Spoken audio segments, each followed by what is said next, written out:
o'quvchilar, biz siz bilan shu kungacha mustaqil so'z turkumlari haqida darslarimizni, mavzularimizni o'rganib oldik. Xo'p, mustaqil so'z turkumlar qaysilar ekan? Qani o'quvchilar kim javob beradi? Marjona? Ot, sifat, son, fe'l. Ot, sifat, son, fe'l bular mustaqil o'zlari so'z turkumi vazifasida kela olar ekan.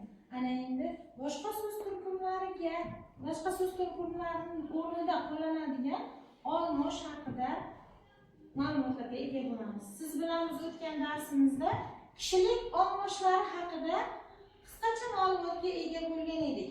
Kishilik olmoshlarining o'zini so'roqlari, kishilik olmoshlarini bildiradigan alohida so'zlar bor edi.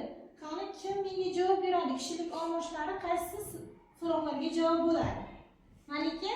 Kishilik olmoshlari kimlar so'roqlariga javob bo'ladi? Barakalla, kimlar so'roqlariga javob bo'ladi? Kishilik olmoshlar Men, sen, u, biz, siz, ular. Barakalla. Kishilik olmoshlari mana shu so'roqlarga va mana shu so'zlar bilan ifodalanadigan ekan. Ana endi bugun sizlar bilan kishilik olmoshlarining kelishik qo'shimchalari bilan qo'llanishlar, kishilik olmoshlarini kelishik qo'shimchalari bilan qo'llanishdan, mashqlarni bajarishdan oldin o'quvchilar qoida bilan tanishib olamiz. Demak, men, sen olmoshlariga qaratqich va tushum kelishiklari qo'shilishi natijasida asosda fonetik tovush, ya'ni tovush tushish hodisasi yuz berar ekan.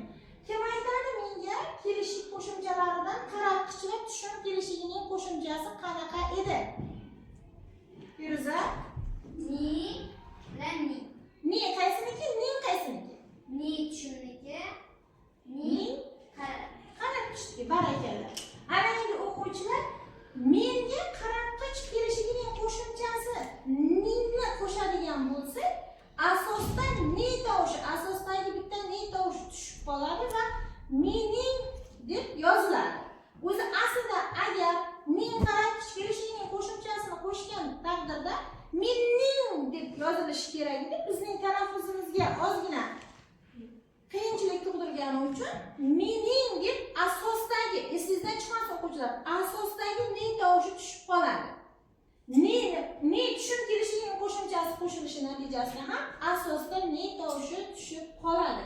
Va yana men, sen olmoshlariga niki, ni qo'shimchalari qo'shilganda ham asosda bitta ni tovushi tushib qolish mumkin ekan. Qoidaga asosan mashqlarimizni bajarishni boshlaymiz. 14-mashq qaranglar. Gulbargidagi kelishik qo'shimchalarni kishilik olmoshlari qo'shib so'zlar hosil qiling va gaplar tuzing debdi. Xo'p, menga ningni qo'shaman. Mening. Menga gani qo'shaman. Meni qo'shaman.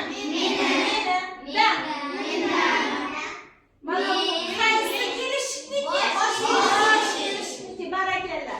Bu menda. Men qaysi kelishlarni qo'shdim? Kelishigini ayting. Kelishlar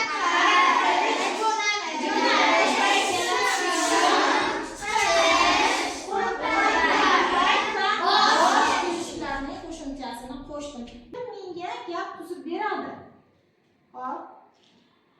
Asadbek. Menga dadam qiziqarli kitob olib keldi. Menga qiziqarli yo'nalish kelishiga barakalla. Yana kim? Feruza. Bizning formamiz chiroyli. Bizning formamiz. Sen qaysi kelish